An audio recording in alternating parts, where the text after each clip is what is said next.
इस क्वेश्चन के लिए आपको पूरे 3 मिनट का समय दिया जा रहा है, क्योंकि ये एक क्वेश्चन नहीं है, ये क्वेश्चन जो है 3 क्वेश्चन है। ये बोल रहा है सवाल मैं आपको पहले समझा दे रहा हूँ, ठीक है ना, उसके बाद आप इस सवाल को 3 मिनट लेके सोल्व कर सकते हैं, ठीक है ना। देखिए यहाँ पे क्वेश्चन अपना है कि proton, neutron and alpha particle projected in an electric field perpendicular to it, ठीक है। देख रहे हैं जैसे में इलेक्ट्रिक फील्ड ऊपर लग रहा है, इसको क्या किया गया, प्रोटॉन और न्यूट्रॉन है, प्रोटॉन, न्यूट्रॉन और अल्फा पार्टिकल को इसके परपेंडिकुलर फेंका गया इस इलेक्ट्रिक फील्ड के, ठीक है ना।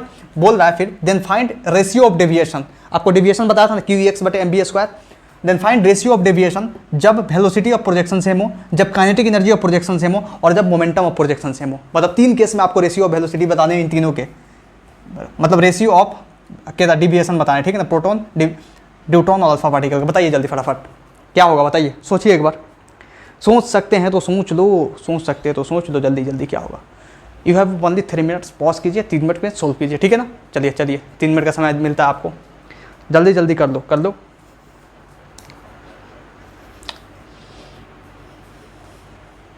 हो गया करूँ, हो गया, कर दिया। देखो करता हूँ, आंसर मैच कीजिएगा अपना, ठीक है ना। देखिए यहाँ पे, देखिए पहले तो देखिए इस सवाल को सोल्व करने से पहले आपको समझना पड़ेगा प्रोटॉन, न्यूट्रॉन और अल्फा पार्टिकल है तो है क्या भाई, है तो है क्या। आपको मतलब शायद तीसरा या चौथा लेक्चर होगा, तीसरा, थर्ड या फोर्थ लेक्चर, मतलब इसी चैप्टर का, उसमें मैं आपको बताया हूँ प्रोटॉन के बारे में, बताया हूँ इलेक्ट्रॉन को, अल्फा पार्टिकल को, फिर न्यूट्रॉन को, हर एक चीज़ को बहुत अच्छे से समझाया हूँ, ठीक है ना। देखो यहाँ पे तो मैं बता रहा हूँ यहाँ पे प्रोटॉन के बारे में, पहले देख लीजिए। प्रोटॉन जो होता है ना, या न्यूट्रॉन जो होता है, या अल्फा पार्टिकल जो होता है, अल्फा पार्टिकल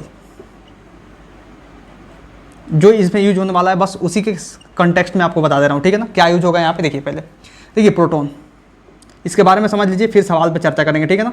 इसको आप बॉक्स बना कर लिख भी सकते हैं एक जगह पे, ऑलरेडी मैं दिखा चुका हूँ हर एक चीज़, मास क्या होगा, चार्ज क्या होगा, रियल चार्ज क्या होगा, वर्चुअल चार्ज क्या होगा, समझ में आ रहा है ना, मतलब समझ सकते हैं आप। देखिए यहाँ पे प्रोटॉन, अगर प्रोटॉन का मास ई होता है ना, तो इसको मास हम एम ही लेते हैं, और इसी मास एम के रेस्पेक्ट में हम सब का मास लिखते हैं, ठीक है ना, और इसी चार्ज ई के रेस्पेक्ट में सबका चार्ज लिखते हैं, ठीक है। और न्यूट्रॉन में देखिए, न्यूट्रॉन में जो होता है ना बाबू, एक चीज़ देखिए, न्यूट्रॉन जो होता है ना, एक प्रोटॉन और एक न्यूट्रॉन से मिलकर बना होता है। तो एक प्रोटॉन और एक न्यूट्रॉन से मिलकर बना होता है, मतलब एक प्रोटॉन का चार्ज ई, और न्यूट्रॉन का तो चार्ज होगा नहीं, तो कुछ इसका चार्ज कैलकुलेट नहीं कर, मतलब एक ही प्रोटॉन का चार्ज हम मिलेंगे, लेकिन मास दोनों का आएगा, और न्यूट्रॉन और प्रोटॉन का मास सेम होता है, तो प्रोटॉन का मास हमने एम दिया, तो इसका मास 2m हो जाएगा, कोई शक नहीं।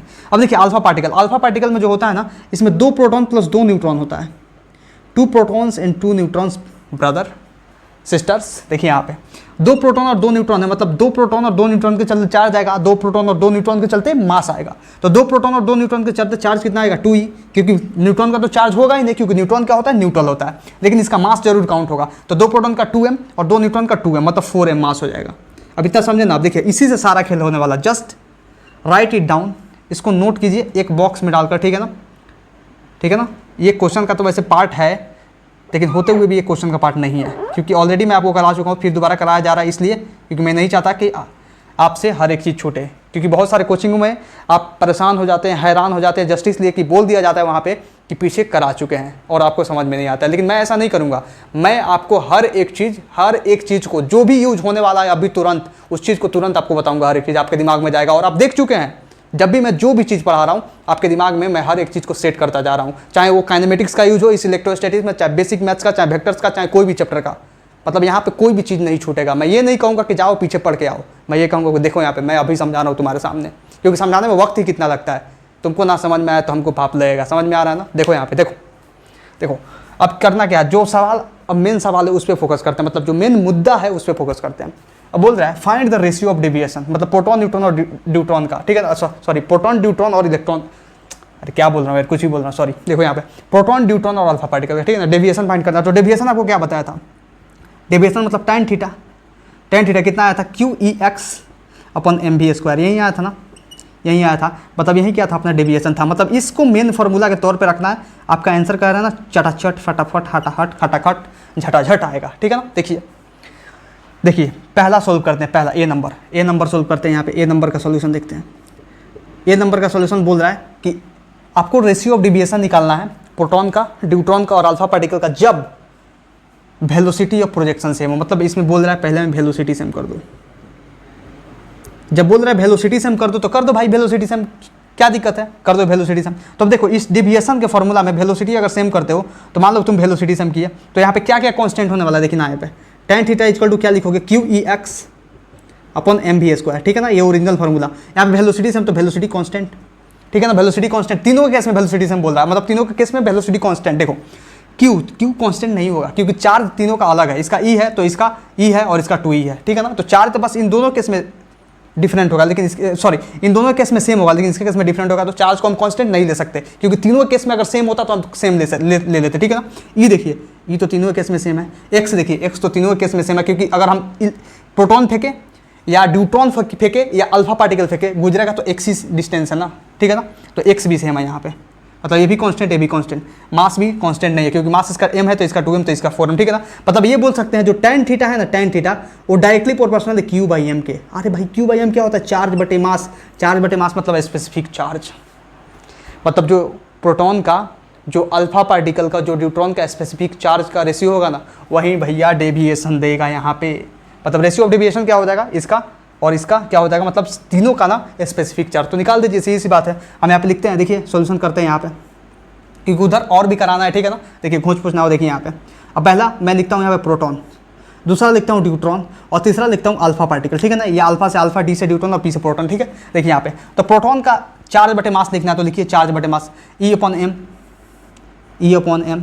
न्यूट्रॉन का लिखिए, न्यूट्रॉन का क्या हो जाएगा E/2m, E/2m। अल्फा पार्टिकल का लिखिए, अल्फा पार्टिकल 2E/4m, 2E/4m। कोई शक यहाँ पे? कोई शक नहीं। दिखाई दे रहा है ना? रुकिए एक बार मैं देख लूँ कैमरे में। हाँ दिखाई दे रहा है, अच्छे से दिखाई दे रहा है। ज़्यादा नीचे जाएंगे तो दिखाई नहीं देगा, ठीक है ना। अब देखो यहाँ से कटम गुडी कर सकते हैं। यहाँ पे E/m से ये E/m गया, ये E/m गया, ये 2 से 2 बार में गया। मतलब इसको हम ये लिख सकते हैं ना, इधर लिखते हैं, ठीक है ना, इधर लिखते हैं। इसको लिख सकते हैं 1:1/2:1/2, 1:2:1/2। कोई शक नहीं। अब इसको और सिंप्लीफाई कर दें तो इसको क्या कीजिए, 2 से मल्टीप्लाई कर दीजिए सबको, तो 2:1:1 आ जाएगा। 2:1:1 मतलब 2:1:1 का मतलब क्या हुआ भाई? 2:1:1 का मतलब ये हुआ कि सबसे ज़्यादा जो है ना यहाँ पे डिविएटेड कौन है? सबसे ज़्यादा डिविएटेड कौन है आप बताइए? यहाँ पे सबसे ज़्यादा डिविएटेड कौन है? सबसे ज़्यादा जो डिविएटेड है ना यहाँ पे प्रोटॉन है। प्रोटॉन सबसे ज़्यादा डिविएटेड है यहाँ पे। कौन है सबसे ज़्यादा डिविएटेड? सबसे ज़्यादा डिविएटेड बताइए, मोस्ट डिविएटेड कौन है? यहाँ पे लिखता हूँ, जगह जगह स्पेस। हाँ चलिए यहाँ पे मोस्ट डिविएटेड बताइए। मोस्ट डिविएटेड ए नंबर केस में देखा जा रहा है, मोस्ट डिविएटेड और लिस्ट डिविएटेड। लिस्ट डिविएटेड आप बताइए। चलिए सोचने का मौका आपको दिया जा रहा है, 1 मिनट सोचिए और बताइए मोस्ट डिविएटेड और लिस्ट डिविएटेड कौन है? सोचो। मोस्ट डिविएटेड और लिस्ट डिविएटेड क्या है? बताओ क्या सोचा आपने? देखिए मोस्ट डिविएटेड होगा जिसका रेशियो ज़्यादा आया होगा। तो पहला क्या था? प्रोटॉन था, बाद में न्यूट्रॉन था, फिर अल्फा पार्टिकल। मतलब प्रोटॉन सबसे ज़्यादा डिविएटेड है, प्रोटॉन। और अल्फा पार्टिकल और न्यूट्रॉन तो एक है ना, एक है, तो ये लिस्ट डिविएटेड है, मतलब दोनों कम डिविएटेड है, ठीक है। आया इतना समझ में? अब देखिए नेक्स्ट चलते हैं। ये सवाल इतना बड़ा है ना, ये सवाल बहुत कुछ आपको सिखा के जाएगा। कोई बात नहीं, घबराने की कोई जरूरत नहीं है। आपसे जो बोला वो करना है, ठीक है ना। यहाँ पे कांस्टेंट था, जो कांस्टेंट को हटा दिया, और जो कांस्टेंट था वो तो बाद में भी जाकर कट जाता अगर रेशियो लेके हम काटा देते तो, ठीक है ना। देखिए यहाँ पे अब देखिए बी नंबर का सोल्यूशन करते हैं, बी का सोल्यूशन। अब बी में बोल रहा है भैया अपना कि बी में सेम कर दे काइनेटिक एनर्जी को, ठीक है। चलिए काइनेटिक एनर्जी को सेम करते हैं। अपना tan थीटा का फॉर्मूला क्या है? tan थीटा मतलब डिविएशन का QEx/mv²। अब आप ये बोलोगे tan theta equal to QEx/mv² तो होता है, लेकिन kinetic energy equal to half mv² होता है। तो हाफ mv² यहाँ पे है कहाँ? आप बोलोगे हाफ mv² होता है ना, यहाँ पे हाफ mv² तो है नहीं, जस्ट 1/mv² है। तो यहाँ पे काइनेटिक एनर्जी सेम कैसे होगा ना भाई, हम क्या कर सकते हैं ना, 2/2 से मल्टीप्लाई कर देंगे, क्या दिक्कत है। अब देखिए काइनेटिक एनर्जी जो है ना, ये पूरा कितना बना, मैं देखिए मैं इसको इस फॉर्मूले को चेंज करता हूँ। देखिए यहाँ पे tan थीटा इक्वल टू, मतलब यहाँ पे लिख सकते QEx इंटू ये mv² नीचे है और 2 ऊपर है। इसका मतलब क्या हुआ? इसका मतलब ये हुआ कि ये जो 2 है ना, हम चाहे ना तो 1/2 के नीचे ला सकते हैं, मतलब 1/2 mv² ही लिखा हुआ है। ये जो लिखा हुआ है 1/2 mv² ही लिखा हुआ है। मतलब जो ये लिखा हुआ है सच में आप क्या इसको समझोगे? नीचे काइनेटिक एनर्जी आएगा। ये तो काइनेटिक एनर्जी ने लिखा गया। काइनेटिक एनर्जी को आप ऐसे लिखो, तो सही mv²/2 आ जाएगा ना। काइनेटिक एनर्जी को आप लिखो तोड़कर, तो क्या आएगा? mv²/2 आएगा, ये mv²/2 आएगा, mv²/2 आएगा, क्योंकि हाफ mv² आएगा। यहाँ पे तोड़ के इसको लिखो, यहाँ पे हाफ mv² जैसे लिखोगे ना mv², तो mv² नीचे बच जाएगा और 2 जो ऊपर चला जाएगा। तो ये कितना होगा? ये मिलकर क्या हो गया? काइनेटिक एनर्जी हो गया, जो हम यहाँ पे लिख दिए बटे 2, ये वाला 2। ये समझ में आया कैसे हुआ? यहाँ पे बोल रहा है काइनेटिक एनर्जी कांस्टेंट है, 2 तो ऑलरेडी कांस्टेंट है, काइनेटिक एनर्जी कांस्टेंट है, तो ये कांस्टेंट, क्योंकि यहाँ पे बोला है काइनेटिक एनर्जी सेम है, ठीक है ना। इलेक्ट्रिक फील्ड भी सेम है और एक्स भी सेम है, इलेक्ट्रिक फील्ड भी सेम है, एक्स भी सेम है, क्योंकि सेम इलेक्ट्रिक फील्ड में तीनों का काम हो रहा है और सेम एक्स डिस्टेंस उसको ट्रेवल करना है। मतलब यहाँ पे tan थीटा जो है, डेविएशन जो है डायरेक्टली प्रोपोर्शनल टू Q आ गया। मतलब जिसका चार्ज ज़्यादा tan थीटा उसका ज़्यादा, मतलब रेशियो निकालना है तो आप निकालिए यहाँ पे प्रोटॉन, ड्यूट्रॉन और अल्फा पार्टिकल का रेशियो निकालिए। अब प्रोटॉन, ड्यूट्रॉन, अल्फा पार्टिकल का रेशियो आप निकालिएगा तो प्रोटॉन के लिए चार्ज देखिए, प्रोटॉन के लिए चार्ज कितना होता है, ई। ड्यूट्रॉन का चार्ज कितना होता है, 2e, ना 2e नहीं होता, ई होता है। 2e तो होता नहीं, 2e तो अल्फा पार्टिकल का होता है ना, इसका भी ई होता है, इसका 2e। मतलब इसको बोल सकते हैं ना कि इसका जो रेशियो आ गया, इसका आ गया 1:1:2। मतलब यहाँ पे हम बोल सकते हैं 1:1:2, मतलब प्रोटॉन का 1, ड्यूट्रॉन का 1 और अल्फा पार्टिकल का 2, ठीक है ना। मतलब यहाँ पे आप क्या बोल सकते हैं, यहाँ पे आप क्या बोल सकते हैं, सोचिए। यहाँ पे ये बोल सकते हैं कि मोस्ट डिविएटेड यहाँ पे कौन है, मोस्ट डिविएटेड, मतलब सबसे ज़्यादा डिविएशन किस में आ रहा है, सबसे ज़्यादा डिविएशन आ रहा है अल्फा पार्टिकल में, कोई शक नहीं। लिस्ट डिविएटेड कौन है, लिस्ट डिविएटेड बताओ, लिस्ट डिविएशन किस में आया, लिस्ट डिविएशन आया प्रोटॉन और ड्यूट्रॉन में, कोई शक यहाँ पर, कोई शक नहीं होना चाहिए। अब तीसरा कराना है, सेकंड, मोमेंटम सेम हो जाए तो। अब इसके लिए क्या करना पड़ेगा, इसको मैं खाली करूँगा, अब जल्दी, इसको मैं खाली नहीं करता हूँ, ठीक है ना। चलो इसी को करता हूँ खाली, ठीक है। इसको नोट कर लिया आपने, इतना को जस्ट नोट कर लीजिए, मैं खाली करता हूँ, जल्दी फटाफट कर लिया। मैं खाली करूँ इतना को खाली करूँ, देखिए मैं करता हूँ इतना को खाली, जस्ट इसको खाली कर दूंगा, अपना स्पेस मिल जाएगा, ठीक है ना। क्योंकि इतना लंबा क्वेश्चन नहीं है और समझाना इसमें बहुत ज़्यादा है, इसीलिए मुझे वैसे करना पड़ा।